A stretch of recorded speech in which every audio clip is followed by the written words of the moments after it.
โธ่ใส่ลุงเบิ่งคักเลยนี่ชื่อชื่อไว้หลายปีแล้วชื่อตั้งแต่ลูกอายุ3 ปีบ่แล้วมันหนาวสิแล้วหนาวแล้วก็ซื้อใส่เลย ดมเบิ่งดูพี่ดมเบิ่ง บ่ก็ใส่เบิ่งเอ้ยเหม็นอยู่เฮียนตัวเด้อถ้าไอ้พัดใส่บอกให้อาบ ได้เบิ่งนี่ ยังเบิ่งนี้เนาะ แม่น มื้อนี้น่าจะ เบิ่งนี่แล้วนี่ สิได้นอนห้องใหม่แล้วบ่หนาวแล้ววันนี้ดีใจบ่ โดย คัก ขอบใจไว้สิแน่ป้าลุงขอบใจเด้อป้าลุง ป้าลุง ป้าลุง ที่เมตตาลูก ที่เมตตาลูกขอให้ป้าลุงจงมีสุขภาพเข้มแข็งเบิ่งงบนี่แหละเนาะ มันก็จริงอันลักๆนี่ที่ว่าฮู้แล้วนี่2ห้องนี้พี่น้องเอ้ยเนาะใช่หน่วยโอ้โหหน่วยล้างแตกบ่หน่วยเฮ็ดเวียกจะบ่นี่ ก็แตกก็บ่มีหน่วยเลยบ่แตกเลยทำไมอุ้ยพี่น้องเอ้ยผู้ เราเห็ดตกตลอด หน่วยเฮ็ดเวียกได้นี่ คือคนไทยเพิ่นบ่ได้ใช้เลยแตกน้อยหนึงเพิ่นเปลี่ยนแล้ว มันแบบว่ามันแตกมันสู้สักวันจะเป็นของเราพ่อโถ่ยอ้าวหมอนี่ มันสิแล้วของแม่สร้างเพิ่นแล้วจังหน่อย หมด เย็บ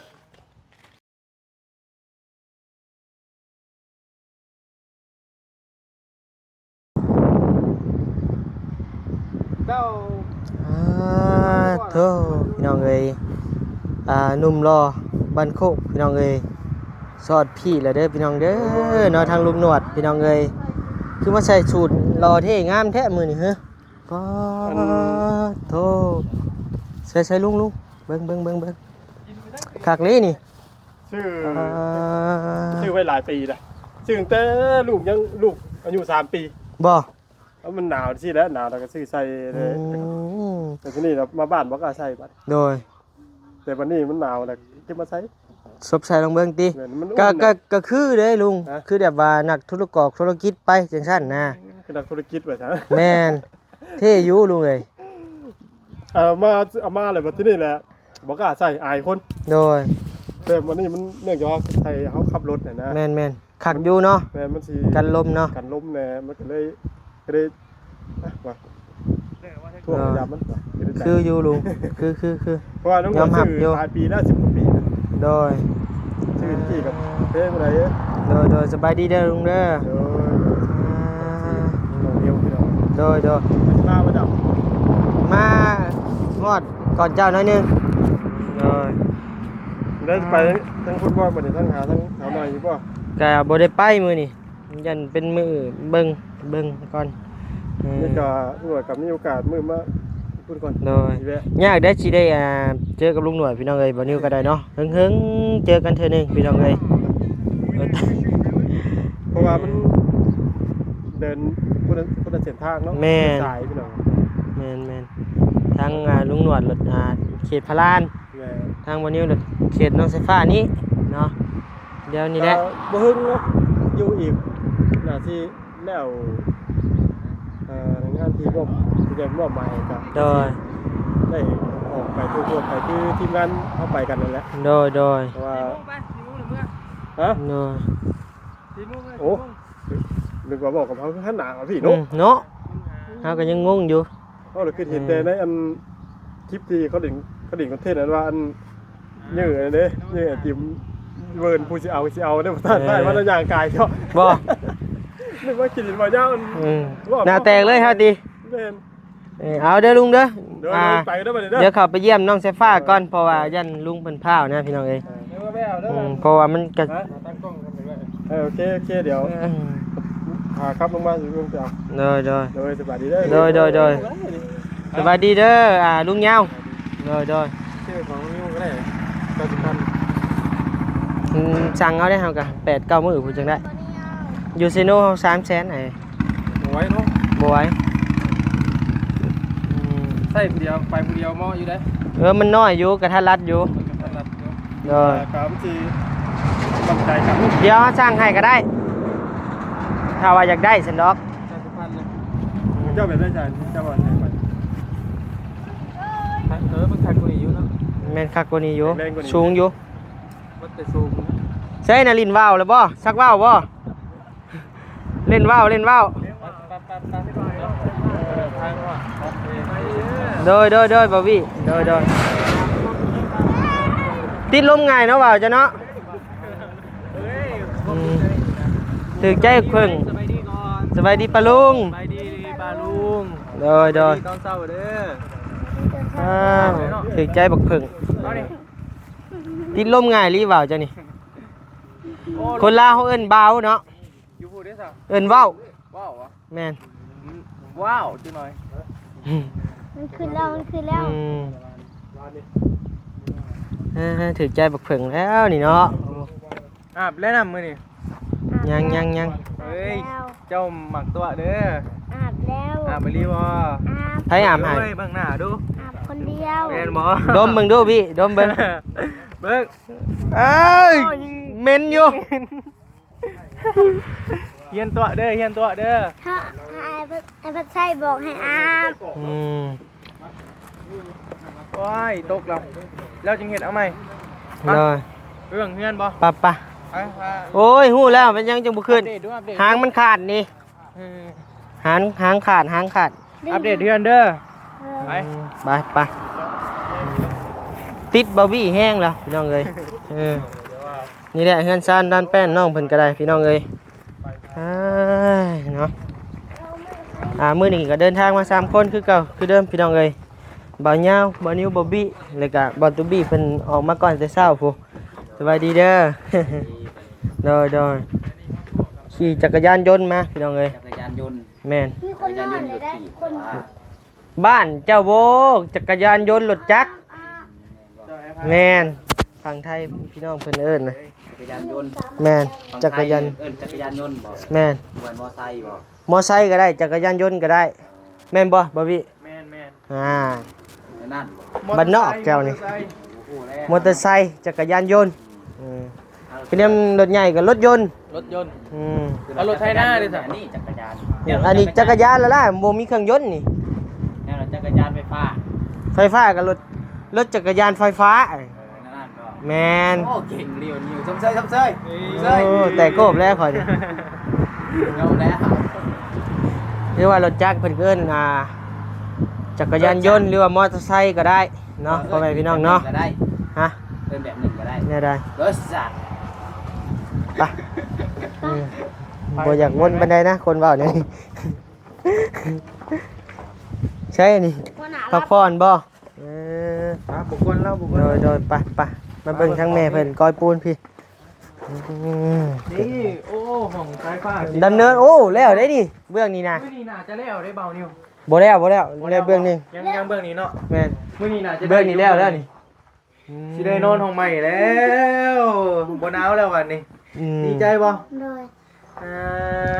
คัก ขอบใจไว้สิ แน่นขอบใจเด้อปะลุงที่เมตตาลูกว่าดู เอาดีๆว่าดีๆเอาตั้งใจว่าดีๆมา ตั้งใจ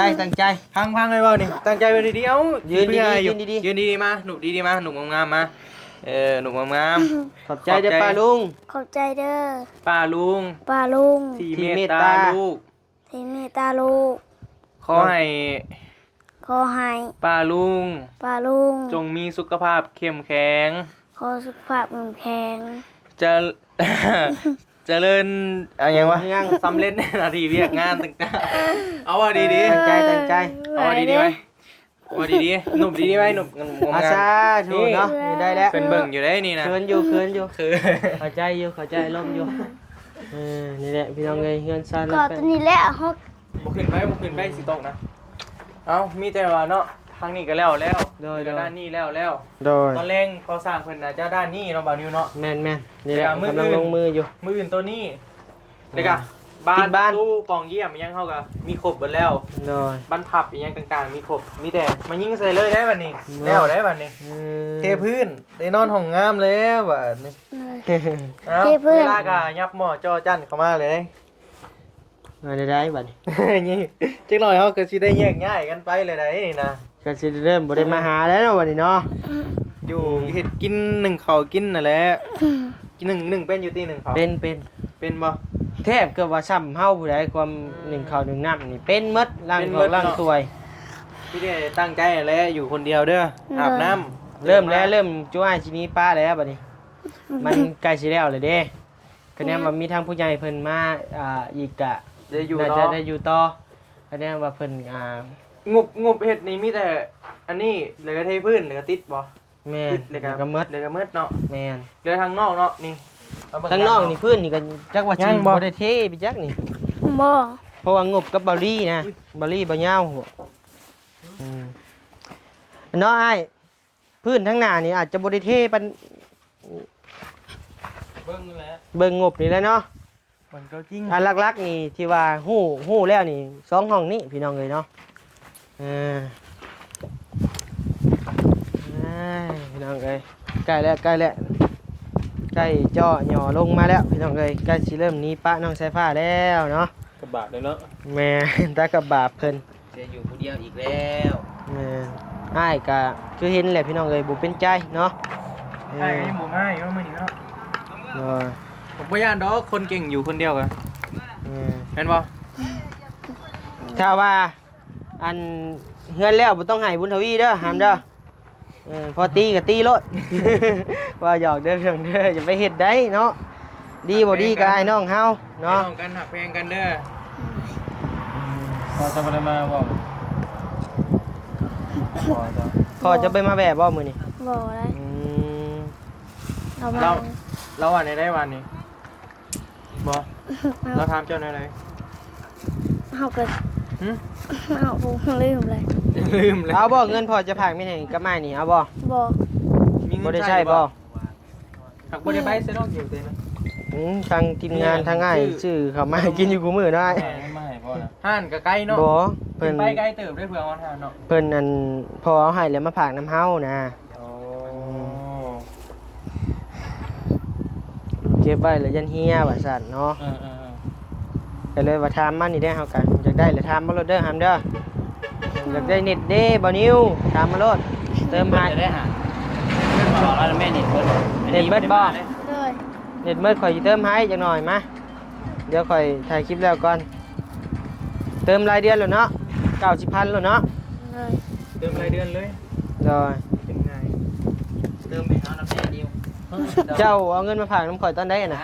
บ่ อ้าวเห็นลืมอีกเงินข่อยพาข่อยพกหลายๆนึง เท่าใดลายน่ะ เอาบ้านนี่ก็โอนใส่ให้25,000 บ่ เออ อันนั้นบ่เงินจะฝากข่อยน่ะข่อยหาแต่ฮู้ได้นี่ หมูเห็ดก็ลืมอีกเฮ้ยได้ที่ เสียจะอยู่อืมใช้เงี้ยงโทรศัพท์บ่แตกแล้วบ่ไอ้ แต่ว่าจะได้ทำไมนะ เนาะ เบิ่งดูทางหน้าอุ้ยผู้พี่น้องเอ้ยโทรศัพท์ยูทูบเบอร์ใช้หน่วย โอ้โหหน่วยล้างแตกบ่หน่วยเฮ็ดเวียกจะบ่ นี่ นี่ ก็แตกจ้ะบ่มีหน่วยเลยบ่แตกเลยทำไม อุ้ยพี่น้องเอ้ยผู้ เราเฮ็ดตกตลอด หน่วยเฮ็ดเวียกได้นี่ คือคนไทยเพิ่นบ่ได้ใช้เลย แตกหน้อยหนึงเพิ่นเปลี่ยนแล้ว เพิ่นว่ามันแบบว่ามันแตกมันบ่ดี มันเป็นร้อยแล้วแล้วแตก แม่น เท่ากับผมว่ากันเลยได้จำเป็น ๆมันจำเป็นเนาะบ่มีเงินซื้อใหม่ เพิ่งหมด สมมุติว่าซื้อหมดของเจ้านี่เท่าใดอ้าย ได้ลุงหนวด ซื้อใหม่บ่ แม่น อันนี้มันเป็นแม่ห้างเด้ มือสองบ่คันว่ามือหนึ่งเด้ซะ เป็นแม่ห้างมันก็30,000มันบ่อีกบ่ฮู้กัน หักสิบ่มีขายแล้วมือหนึ่งนี่มันต้อง24เดือนเฮา19 ล้าน เงินบาทเท่าใด15,000เนาะ10,000ปลายโอ้ เบ้า 30,000เนาะ 30,000คือ 30,000 มือแรกนะเนาะ แม่น อันนี้มันแบบ 30,000 บาทเงินเมื่อบ่ ด้วย โอ้จวดแท้ แม่นเอามือไว้อย่างก่อน โอเค โดยเดินทางปลอดภัย มือกันแล้วนี่ก็ได้ ด้วย นี่ว่ามาว่ามัน เงินเรียนได้เท่าใดฮอดบ่500เลยเนาะ มันอาจจะเว้นแทบบ่นิวมัน โอ้อยากว่า1,000หูได้ โอ้ดอกพันเลยเนาะ แม่บ่ได้เลย 1,000ก็20ล้าน บ่ยาวจะว่าใช่4โมงจะว่า4มื้อ ยังกินฮอดบ่ 4 โมงแล้วระบาด2 มื้อ อืม อันนี้จะกู มีนัดจังไงมีนัดกินแกงหนูแต่บ่ตูนไปซื้อหนู แกงนูใช่ไหน เอาไปแต่บ่ย่างซื้อไปซื้อหนูมาให้ โอ้ เดี๋ยวมาแกงกินอยู่ที่แหละเอาใหม่กัน ได้ พออยู่เพื่อนก็บ่ได้กินเลย ได้แกงบ่มักเฮามักปิ้งแบบน้ำมันจ๋าแซ่บเนาะมันน้อยหากินยากราคาก็แพงแน่พี่น้องเอ้ยโตหนึ่งตัวละ100ปลาย200เนาะ เป็นพี่อีกนิ้วแก๊บ อืม มันได้กินหน่อยเลยว่าไงปิ้งนะ โดย มันบ่พอ สิ่ กิ ง น เล เนาะ ย ปิ้งถ้ามันได้ครับ โด จะ ย ว่าบ่ยากสิเก่งเนาะ โดย เพราะว่าย้อนร้อยดีกับเก่งนม แกงหนูเนาะลุมกันกินเนาะ น้องยังบ่เคยได้น้องนิวเนาะ แกงนี่บ่เคยปิ้งนี่เคย เดี๋ยว ปิ้งลาบ เคย แล้วเดี๋ยวมื้อก่อนใส่ยีเอ่อ นู่นยังวะ เนาะ มันบ่ได้มันตะกี้แกงเจ้าบ่เคยยังบ่เคยกินมาฟังเบิ่ง แกงก็จักนี่ได้มันขึ้นแล้วก็มันจักเป็นอะไรมันกลิ่นมันแห้งโพดพี่จัก เจ้าถาเบิ่งเดี๋ยวเขาสิแกงให้เบิ่ง บ่อืม แต่ถาเบิ่งเนาะ โดย บ่มีข้าว บ่มีข้าวเดียวหมด ข้าวเดียวเบิด เชื่ออยู่บ่ยาได้เฮ็ดนะพี่น้องเอ้ย แกงหนูหรือว่าก้อยเอาก็ได้ โดยก้อยและแซ่บ ได้เบิดก้อยก็ได้แกงก็ได้ โดย แกงกับซดน้ำเด้ โดย ตักไหน กินหลายคนเลยครับแกงน่ะได้สดน้ำเด้บ่เปลืองบ่ได้ เราซื้อมาเตพุ่นละมาเตตลาดดง โอ้เราไป เราไปรักษา คุณบ่ จากมันเน่าบ่ได้จ้ะมันเน่ามึงยังให้กูเลยเหรอ เออ ก็บอกก่อนตัวละ80,000 อืมโอ้100กว่าบาทเนาะ บ่ได้กินแต่เฮิง ตะกี้ไทยรักเช้าเขามาขายตลาดน่ะได้กินดุอยู่ดอกตะกี้หนูใหญ่หนูเลี้ยง จากเมานะ หมูหนูเลี้ยงบ่ บ่จันกินตะกี้คือ โอ้ ตลาดกิน มันมีสารบ่ ตลาดอยู่แต่เด้อยากเลย แม่ เสี่ยงไปแล้ว ป้าไปเบิ่งทั้งแม่สร้างมันก้อยปูนป่ะ ไป เดี๋ยวไปกับสายฟ้าก็ได้จะดังพักผ่อนก็ได้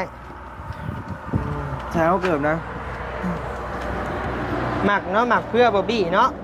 กระโตเลยปักเมนไปเพื่อเราเมนมัดอาบน้ำอยู่ป่ะ เด็ดเด้อ แดดบ่แม่สร้างเราเห็นสิแดดสบายดีเด้อแม่สร้างเด้อต่อสบายดีโอ้ยนกงามแท้เนาะคอยปูนพี่น้องเอ้ยถาผัวนอนพักผ่อนพี่น้องเอ้ยงีบจักเล็กจักน้อยแล้วก็ต่อพี่น้องเอ้ยเนาะ ปูน ใช่เลยบ่ส่งเฮาให้นี่บ่นี่ เลย เสื้อก็เสื้อเฮาให้บ่ เลย คักพี่น้องเอ้ยพอดีกับโตแล้วเลยเนาะอืมได้พอดีเหมาะเจาะพี่น้องเอ้ยเป็นเครื่องของเอ้ยจ้อยแหละเนาะพี่น้องเนาะที่บ่นิวไปหับเอาอยู่สวรรค์นั่นแหละเนาะก็เป็นเครื่องทาง FC บ่เตียงนำแน่ทางบ่เตียงให้มอบให้บ่นิวมาแจกเนาะพี่น้องเนาะสอบ1บ่นี่ เลย โอ้มือนี่สิเอาสอบ1เลยบ่มือนี่เลย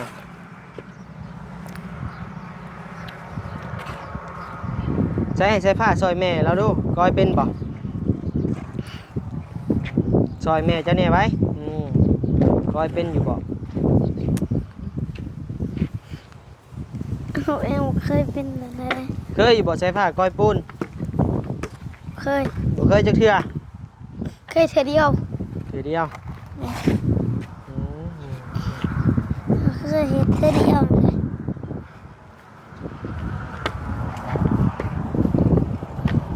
เขาเห็นจะบบุญนะตอนน่ะเขาเห็นจะโคบสลีตอนน่ะ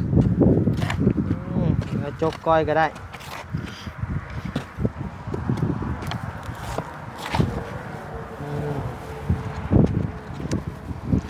สู้สักวันจะเป็นของเรา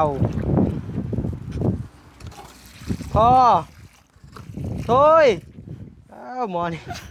มันสิแล้วของแม่สร้างเพิ่นแล้วจังหน่อย หมด เย็บ ปึ๊บชับนี่แม่ชับจึบออกมาพี่น้องเลยเนาะทางบานิวกะมากับช่วงเพลนเด้อพี่น้องเด้อเนาะช่วง12 โมงบ่าย 12 โมงพี่น้องเลยแต่เดินทางมาฮอดพี่น้องเลยเนาะมื้อนี้กระทั่งบอลี่บ่ได้มาพี่น้องเลยเนาะมีแต่ทางบาญาบานิวบอบบี้พี่น้องเลยเดินทางมาเพราะว่าทางไอรีเพิ่นสิแล่นไปหายายหยังยายน้อยหรือว่าแม่น้อยนั่นแหละเนาะพี่น้องเนาะเอื้อยเพิ่นตัวที่เพิ่นขากุดขาขาดนั่นแหละพี่น้องเลย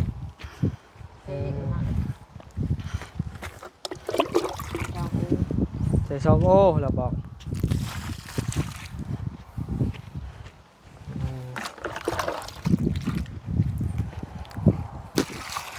พอ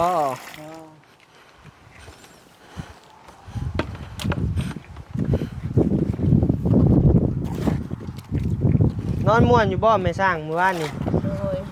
รับจุยยุยบ่ 4 คืนเลยได้5 คืนเลย บ่หาคืนเลยเรามานอนนี่มื้อนี่บ่สิมื้อนอนพี่อีกบ่โดยมื้ออื่นมื้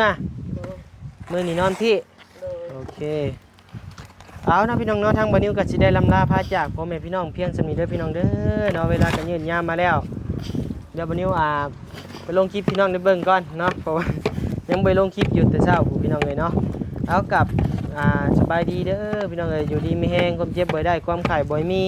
ปรารถนาสิ่งใดขอให้ได้สิ่งนั้นสมความมุ่งมั่นปรารถนาอย่าเจ็บอย่าจนร่ำรวยๆเด้อพ่อแม่พี่น้องหมดทุกผู้ทุกคนที่เข้ามาเบิ่งคลิป